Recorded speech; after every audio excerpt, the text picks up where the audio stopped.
ውድ የቦኤዝ የመጽሐፍ ትረካ ቤተሰቦች እንዴት አላችሁ? ከታዋቂው ደራሲና ፈላስፋ ካህሊል ጂብራን መጽሐፎች በ10 ክፍል የተካተተውን ዘ ብሮከን ዊንግስ ወይም የተሰበሩ ክንፎች የተሰኘውን መጽሐፍ በተስፋሁን ምትኩ ተተርጉሞ በተከታታይ እያቀረብንላችሁ እንገኛለን። ዛሬ ደግሞ ክፍል 4 ይዘን ቀርበናል። የተሰበሩ ክንፎች ክፍል 4 ምዕራፍ 7 ከሞት ዙፋን ፊት። በአሁኑ ዘመን ጋብቻ ወጣቶችና ወላጆች የሚያዘጋጁት ቀልድ ነገር ሆኗል። በብዙ ሀገራት ወጣቶች ሲያሸንፉ ወላጆች ተሸናፊዎች ይሆናሉ። ሴት ተገዝታ ከአንዱ ቤት ወደ ሌላው የምትወሰድ ሸቀጥ ሆናለች። ከጊዜ ብዛት ውበቷ ሲረግፍም እንደማይጠቅም ዕቃ ወደ ጥግ ትወረወራለች። ዘመናዊው ስልጣኔ ሴትን ትንሽ የተሻለች ቢያደርጋትም በወንዱ ምኞት ሳቢያ ስቃይዋ ጨምሯል። የትናንት ሴት ደስተኛ ሚስት ነበረች። የዛሬ ሴት ግን ስቃይ የበዛባት ዕቁባት ናት። ትናንት በብርሃን መካከል በድንቁርና የምትራመድ ነበረች። ዛሬ ግን ዓይኗን ከፍታ በጨለማ የምትራመድ ናት። ከድንቁርናዋ ጋር ውብ፣ ከቀላልነቷ ጋር ቅን፣ ከድክመቷ ጋር ጠንካራ ነበረች። ዛሬ ከምሁርነቷ ጋር አስቀያሚ፣ ከእውቀቷ ጋር ልበደንዳና እና ጥራዝ ነጠቅ ሆናለች። ውበትና እውቀት፣ ብልህነትና ደግነት፣ አካላዊ ድክመትና መንፈሳዊ ጥንካሬ አንድ የሚሆኑበት ቀን ይመጣ ይሆን? መንፈሳዊ እድገት የሰው ልጅ ሕይወት ሕግ ነው ብለው ከሚያምኑት መካከል አንዱ ነኝ። ወደ ፍጹምነት የሚደረገው ጉዞ ግን ዝግ ያለና አዳጋች ነው። አንዲት ሴት በአንዱ ከፍ ብላ በሌላው ዝቅ የምትል ከሆነ ይህ የሆነው ወደ ተራራው ጫፍ የሚወስደው ጎርባጣ መንገድ ከሌቦች ቁጥቋጦና ከተኩላዎች ዋሻ የጸዳ ስላልሆነ ነው። ይህ አስገራሚ ትውልድ በእንቅልፍና በንቃት መካከል ያለ ነው። በእጆቹ የትናንትን አፈር የነገን ዘር ይዟል። በእያንዳንዱ ከተማ ውስጥ የወደፊቱን የምትወክል አንዲት ሴት እናገኛለን። በቤሩት ከተማ ውስጥ ሰልማ ካራሚ የወደፊቷን ሩቅ ምስራቃዊት ሴት የምትወክል ነበረች። ይሁን እንጂ ከሷ ቀድመው እንደነበሩት ብዙ ሴቶች የዛሬ እስረኛ ሆናለች። ከግንዱ ተነቅሎ በወራጅ ውሃ እንደተወሰደ ውሃም በተሸናፊዎቹ መንገድ ገብታለች። መንሱር ቤይ ጋሊብና ሰልማ ተጋብተው ራስ ቤይሩት ውስጥ በሚገኝ ሁሉም ሀብታም ሰዎች በሚኖሩበት አንድ ውብ ቤት ውስጥ ኖሩ። ፋሪስ ኢፋንዲ ካራሚ ከመናፈሻው መሃል በሚገኘው ቤታቸው ውስጥ በከብቶቹ መካከል እንዳለ ብቸኛ እረኛ ብቻቸውን ቀሩ። የጋብቻው መልካም ቀናትና ምሽቶች አለፉ። ጫጉላው ግን ጦርነቶች በጦር አውድማ ላይ የራስ ቅሎችንና የሙታንን አጥንቶች እንደሚተው የመራር ሐዘን ትውስታ ጥሎ አለፈ። አንድ የሩቅ ምስራቃውያን ሰርግ ክብር የወጣት ወንዶችና የሴቶችን ልብ ያነሳሳ ይሆናል። አጨራረሱ ግን እንደ ድንጋይ ወፍጮ ከባህር በታች የሚያዘቅጥ ሊሆን ይችላል። ደስታቸው በማዕበል እስኪጠረግ ድረስ እዚያው እንደሚቆይ የእግር ዳና ነበረ። ጸደይ፣ በጋ፣ መከር አለፉ። ለሰልማ ያለኝ ፍቅር ግን ከቀን ወደ ቀን እየጨመረ ወላጁን ያጣ ሕፃን በሰማይ ያለች የእናቱን ነፍስ እንደሚናፍቅ ዝም ያለ አምልኮ ሆነ። ደስታዬ ከራሱ በቀር ምንም የማይታየው ሐዘን ሆነ። የፍቅር ስቃዬ ሁሉ ለሰልማና ለባሏ ደስታን ለአባቷ ደግሞ ሰላምን የሚመኝ የማያቋርጥ ጸሎት ሆነ። የሰልማ ስቃይ ከሞት በቀር ምንም የማይፈውሰው ውስጣዊ በሽታ ነበርና ተስፋዎቼና ጸሎቶቼ በሙሉ ከንቱ ሆኑ። መንሱር ቤይ የህይወት ምቾቶች በሙሉ በቀላሉ የመጡለት ሰው ነው። ይህ ሁሉ ኖሮት ግን የማይረካና ቆንቋና ነው። ሰልማን ካገባ በኋላ አባቷን በብቸኝነት አግልሎ ሀብታቸውን ሲሞቱ ለመውረስ ዘወትር የሚጸልይ ሰው ሆነ። የመንሱር ቤይ ጸባይ ከአጎቱ ጋር አንድ ነው። ብቸኛው ልዩነታቸው ጳጳሱ የፈለጉትን ነገር በክህነት ልብሳቸውና ደረታቸው ላይ ባስተኙት መስቀል ሽፋንነት በሚስጥር የሚያገኙ ሲሆኑ የወንድማቸው ልጅ ግን ስራው ሁሉ በአደባባይ መሆኑ ነው። ጳጳሱ ጠዋት ቤተ ክርስቲያን ከሄዱ በኋላ የቀረውን ጊዜያቸውን ጓለሙታዎችን፣ ወላጅ አልባ ሕፃናትንና የነፈዙ ሰዎችን ሲበዘብዙ ነው የሚያሳልፉት። መንሱር ቤይ ግን ቀኑን ወሲባዊ እርካታውን ሲያሟላን የሚያሳልፈው። እሁድ ጳጳስ ቡሎስ ጋሊብ ወንጌላቸውን ይሰብካሉ። በሳምንቱ ቀናት ግን ራሳቸውን በፖለቲካ ውጥንቅጥ ውስጥ ከመስፈቅ በቀር የሰበኩትን በተግባር አያውሉ። መንሱር ቤይም ቢሆን የአጎቱን ኃይልና ስልጣን በመጠቀም ደህና መደለያ ለሚሰጡ ፖለቲካዊ ሽፋን እየሰጠ ስራውን ይሰራል። ጳጳስ ቡሎስ በምሽት ራሳቸውን የሚደብቁ ሌባ ሲሆኑ የወንድማቸው ልጅ መንሱር ቤይ ግን በጠራራ ፀሐይ በኩራት የሚራመድ አታላይ ነው። በሩቅ ምስራቅ የሚኖሩ ሀገራት ህዝቦች ግን እንደነዚህ ያሉ ተኩላዎችንና በምኞት ሀገራቸውን የሚቦጫጭቁና በብረት እጆቻቸው ጎረቤቶቻቸውን የሚያደቁ ነፍሰ በላዎችን ያምናሉ። እነዚህ ገጾች የተሰበረ ልብ ባላት አንዲት የምትሰቃይ ሴት ታሪክ ከመሙላት ይልቅ ስለ ሀገር ከዳተኞች እያወራሁ ለምን አባክናቸዋለሁ? እንባዬን በሙሉ ሕይወቷን በሞት ጥርስ ስለተነጠቀች አንዲት ሴት ትውስታ ከማፍሰስ ይልቅ ለተጨቆኑ ህዝቦች ለምን አፈሰዋለሁ? እንደዚች ያለት ሴት በካህናትና በገዢዎች እንደተጨቆነች ሀገር አይደለችም ወይ? አንዲት ሴትን ወደ መቃብር የሚመራት የተጨናገፈ ፍቅር የምድር ህዝቦችን እንደወረራቸው ተስፋ መቁረጥ እንደሆነ አታምኑምን? ብርሃን ብለን አምፖል ካልን ሴት ብለን ሀገር እንላለን። አምፑሉ ኃይል ሲያንሰው ብርሃኑ አይደበዝዝምን? መኸር አለፈ። ነፋሱ ከዛፎቹ ላይ ቢጫዎቹን ቅጠሎች እያረገፈ እያፏጨና እየጮኸ ለመጣው ክረምት መንገድ ጠረገለት። ከህልሞቼ በቀር ሌላ ጓደኛ ሳይኖረኝ በቤሩት ከተማ ውስጥ ቆየሁ። ህልሞቼ መንፈሴን ወደ ሰማይ ሰቅለው በመሬት ደረት ውስጥ አርቀው ይቀርቡታል። ሐዘንተኛ መንፈሴ በብቸኝነት ውስጥ ይመቸዋል። የቆሰለ አጋዘን መንጋውን አራቅቶ እስኪፈወስም ወይም እስኪሞት ድረስ በዋሻ እንደሚኖር ሁሉ መንፈሴም ሰው ይጠየፋል። አንድ ቀን ፋሪስ ኢፋንዲ እንደታመሙ ሰማሁ። ብቸኝነቴን ትቼ በሰረገላ ጎማዎች የተቆፋፈረውን ዋና መንገድ በመተው በወይራ ዛፎች መካከል በሚገኝ አንድ ጭር ያለ መንገድ ይዤ ወደ ቤታቸው ገሰገስኩ።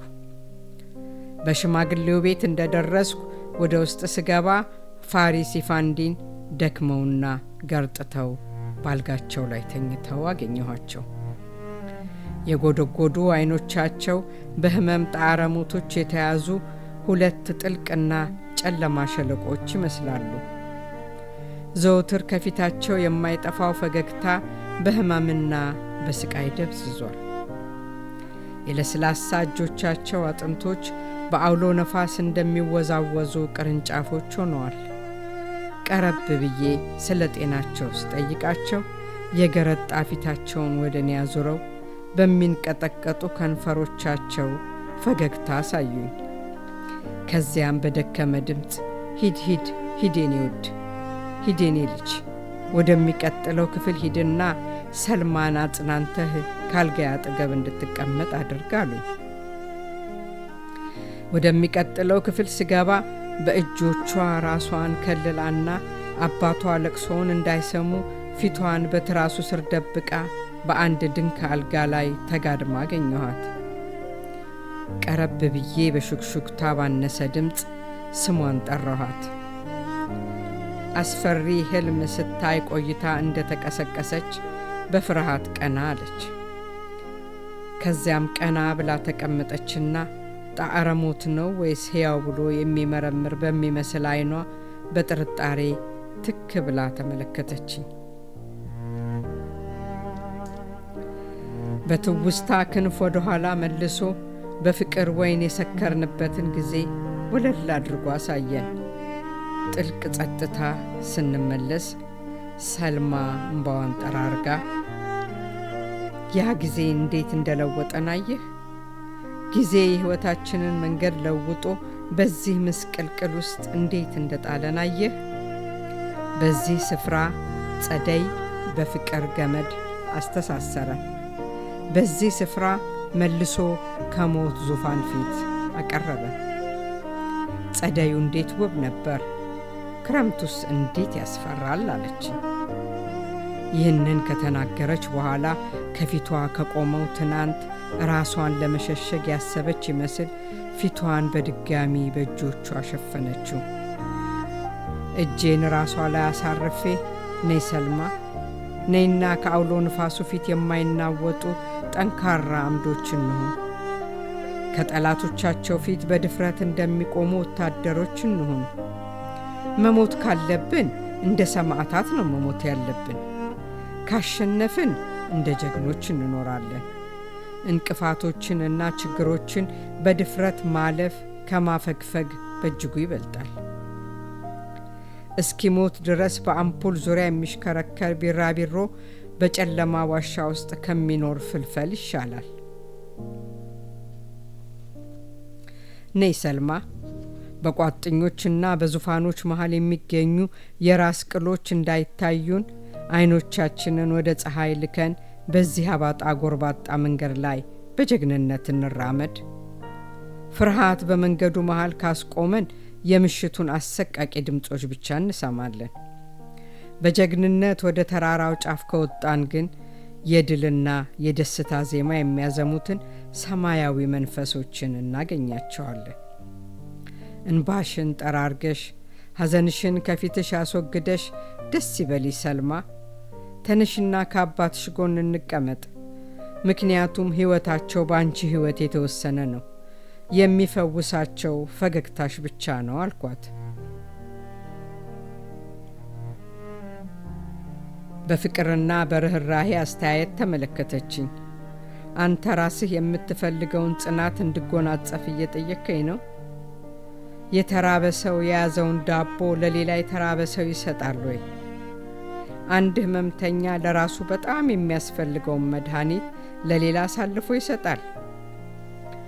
ጭንቅላቷን በመጠኑ ወደፊት አሰግጋ ብድግ አለችና ወደ ሽማግሌው ክፍል ሄደን ካልጋቸው ጎን ተቀመጠ።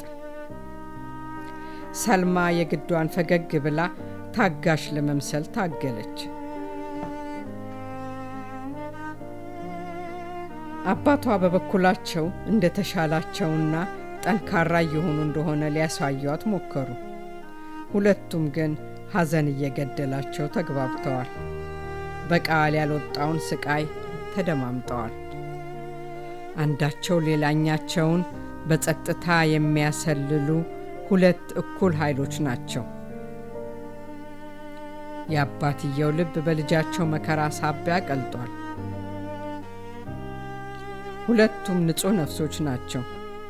አንዱ እየተለየ ያለ፣ ሌላኛው በፍቅርና በሞት መሃል የምትሰቃይ። እኔም ከነ ተሸበረው ልቤ መካከላቸው አለሁ። ሦስታችንም በእድል ፈንታ እጆች የደቀቅን ሰዎች ነን።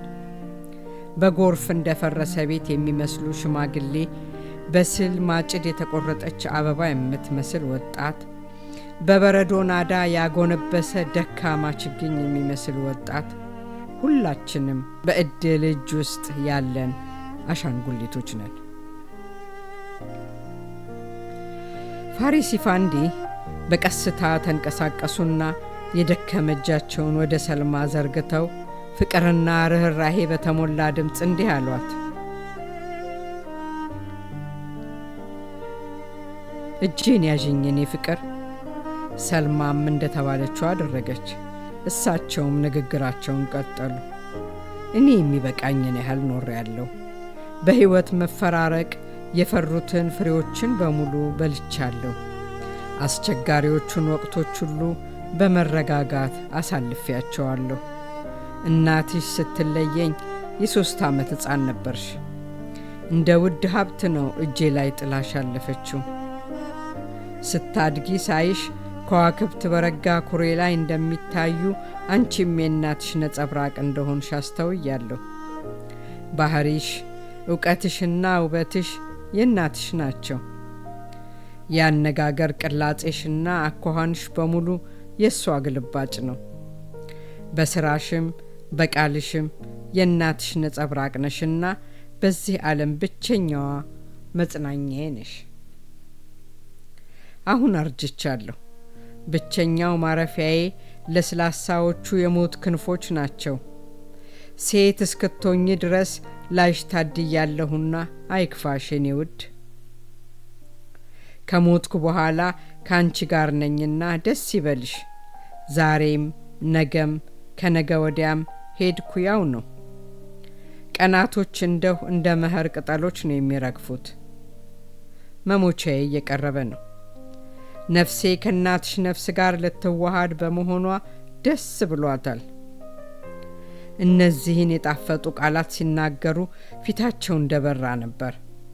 ከዚያም እጃቸውን ወደ ትራሳቸው ስር ልከው ወርቃማ ፍሬም ያለው አንድ አነስተኛ ፎቶ አወጡ። አይኖቻቸውን በፎቶግራፉ ላይ ተክለው ነይ ሰልማ፣ ነይና የእናትሽን ፎቶ ተመልከች አሉ። ሰልማ እንባዋን አብሳ በፎቶው ላይ ለረጅም ጊዜ ስታተኩር ቆይታ ደጋግማ ሳመችውና አለቀሰች።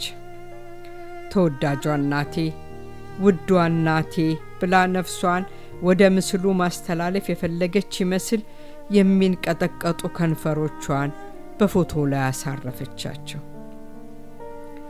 በሰው ልጅ ከሚጠሩት ቃላት ሁሉ እጅግ የተወበ ቃል እናት የሚለው ቃል ነው። እጅግ ቆንጆም አጠራርም እናቴ የሚለው ነው። በተስፋና በፍቅር የተሞላ ከልብ የሚመነጭ ጣፋጭና መልካም ቃል ነው። እናት ሁሉ ነገር ናት። በሐዘን ጊዜ መጽናኛችን፣ በስቃይ ጊዜ ተስፋችን፣ በደከምን ጊዜ ጥንካሬያችን ናት። የፍቅር፣ የምህረት፣ የርህራሄና የይቅር ማለት ምንጭ ናት። እናቱን ያጣ ያለማቋረጥ የምትባርከውና የምትጠብቀውን ንጽሕት ነፍስ አጥቷል። በተፈጥሮ ውስጥ ያለ ነገር በሙሉ ስለ እናት ይናገራል። ፀሐይ የመሬት እናት ስለሆነች ሙቀቷን ትሰጣለች። ከባህሮቹ ከአእዋፋቱና ከጅረቶቹ ጋር እስክታንቀላፋ ድረስ በጨለማ አትተዋትም። ይህቺ ምድር በበኩሏ የዛፎችና የአበቦች እናት ናት። ትፈጥራቸዋለች፣ ትንከባከባቸዋለች፣ ታጠባቸዋለች። ዛፎችና አበቦች የፍሬዎቻቸውና የዘሮቻቸው እናቶች ናቸው።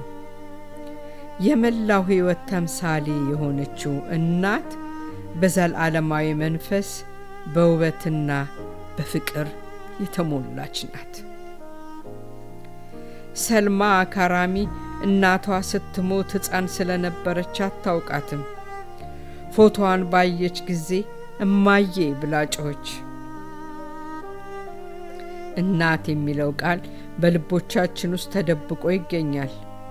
የሽቶ መዓዛ ከአበባ ልብ ወጥቶ ከንጹህና ደመናማ አየር ጋር እንደሚታገል ቃሉም በሐዘንና በደስታ ጊዜ ከአፋችን አይጠፋም።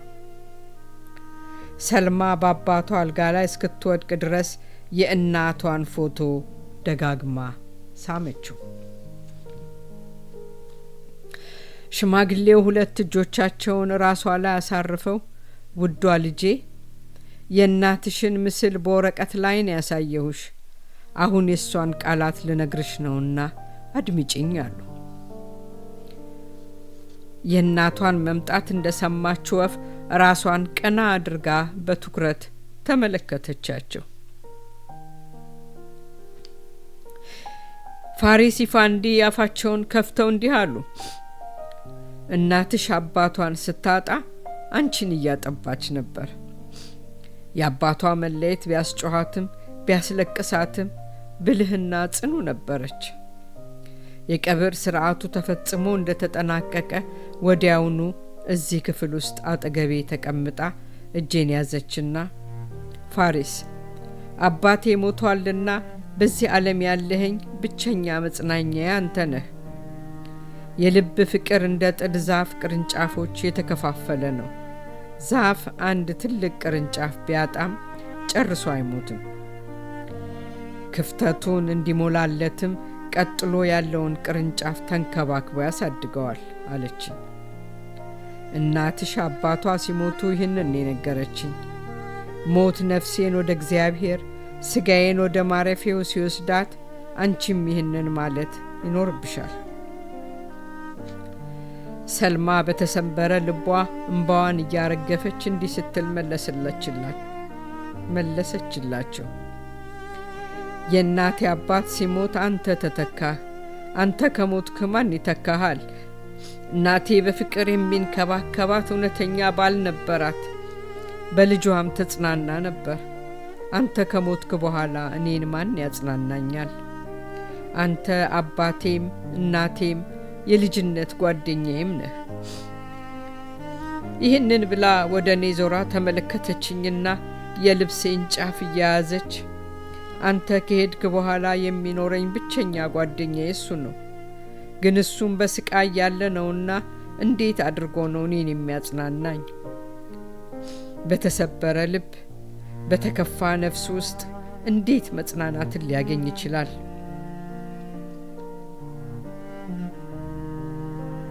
ሐዘን ያለባት ሴት የጎረቤቷ ሐዘን አያስደስታትም። አንዲት ወፍም የተሰበሩ ክንፎቿ መብረር አትችልም። እሱ የነፍሴ ጓደኛ ነው፣ ግን ከባድ የሐዘን ሸክም አሸክሜዋለሁ። ዓይኖቹን በእንባ ሞልቼ ከጨለማ በቀር ምንም እንዳይታየው አድርጌዋለሁ። እጅግ የምወደው ወንድሜ ነው። ሐዘኔን የሚካፈል ምሬቴንና የልቤን ቃጠሎ የሚያባብስብኝን እንባዬን የሚያብስልኝ ወንድሜ ነው በማለት ተናገረች። የሰልማ ቃላት ልቤን ወጉት። ከዚህ በላይ መሸከም አቃተኝ። ሽማግሌው ነፋስ እንዳገኘው ላምባ እየተንቀጠቀጡ በተጫጫነው መንፈስ አዳመጧት። ከዚያም እጃቸውን ዘረጉና እንዲህ አሉ። በሰላም እንደሄድ ፍቀጅልኝ ልጄ። የዚህን ጎጆ አምዶች አፈራርሻቸዋለሁ። እናትሽ እየጠራች ነውና ልብረርበት፣ አታቁሚኝ። ሰማዩ የጠራ ውቅያኖሱ የተረጋጋ ጀልባውም ዝግጁ ነው። ጉዞውን አታዘግይበት። አካሌ ካረፉት ጋር ይረፍ። ህልሜ ይብቃና ነፍሴ ከንጋት ጋር ትንቃ። ነፍስሽ ነፍሴን አቅፋ በተስፋ ተሳማት። አበቦችና ሳሮች እድገታቸውን እንዳያቆሙ የሐዘን ወይም የምሬት እንባ ይቅር። እንባዎችሽ የመቃብሬ ላይ ዙፋናቸውን እንዳይሰሩ አታርግፊያቸው። በግንባሬ ላይ የስቃይ መስመር አታስምሪ። ፋሱ በመጣ ጊዜ ያንብባቸውና የአጥንቶቼን አቧራ ወደ ለምለሞቹ የሳር ምድሮች ላለመውሰድ አሻፈረኝ ይላል። የኔ ልጅ በሕይወት እያለሁ እወድሽ ነበረ፣ ስሞትም እወድሻለሁ። ነፍሴ ሁል ጊዜ ትናፍቅሻለች፣ ትጠብቅሻለች። ከዚያም በግማሽ በተከፈቱ ዓይኖቻቸው እኔን እየተመለከቱ ልጄ አባትህ ለኔ እንደነበረው ለሰልማም ንጹሕ ወንድም ሆናት፣ ረዳቷና እውነተኛ ጓደኛዋ ሁን። እንዳታለቅስ ከልክላት። ለሙታን ማልቀስ ስህተት ነው። ሐዘኗን እንድትረሳ አስደሳች ታሪኮችን ንገራት። የሕይወትን ዜማ ተቀኝላት። አባትህ እንዲያስታውሰኝ አድርግ። የልጅነት ታሪካችንን ጠይቀው። በሕይወቴ መጨረሻ በልጁ እንደወደድኩት ንገረው አሉ። ጸጥታ ሰፈነ። በሽማግሌው ፊት ላይ የሞት ጥላ ይታየኛል። ዓይኖቻቸውን ወደኛ አንከባለሉና እንዲህ ሲሉ አንሾካሾኩ። ሐኪም እንዳትጠሩ። በመድኃኒቱ በዚህ እስር ቤት ያለኝን ቆይታ ሊያራዝመው ይችላል። የባርነት ቀናት አልፈዋል። ነፍሴ የሰማዩን ነጻነት ትሻለች። ቄስም እንዳትጠሩ። ጸሎቱ ኃጢአተኛ ከሆንኩ ከሲኦል አያድነኝም። ንጹሕ ከሆንኩም ገነት አያስገባኝም። የሥነ ከዋክብት ተመራማሪ የከዋክብቱን ጉዞ መቀየር እንደማይችል ሁሉ የሰው ልጅም የአምላክ ፈቃድን ማስለወጥ አይችልም። ከሞትኩ በኋላ ግን ሐኪሞቹና ካህናቱ ደስ ያላቸውን እንዲያደርጉ ፍቀዱላቸው። መርከቤ ከመድረሻዋ እስክትደርስ ድረስ ጉዞዋን አታቋርጥም። እኩለ ሌሊት ሲሆን ፋሪስ ኢፋንዲ የደከሙ ዓይኖቻቸውን ለመጨረሻ ጊዜ ከፍተው ካልጋቸው ጎን በተንበረከከችው ሰልማ ላይ ያሳረፏቸው። የሆነ ነገር ሊናገሩ ቢሞክሩም ሞት ድምፃቸውን ዘግቶት ነበርና መናገር አቃታቸው። ከዚያም እንደምንም ብለው ምሽቱ አልፏል፣ ሰልማ አሉና ጭንቅላታቸው ጎንበስ አለ።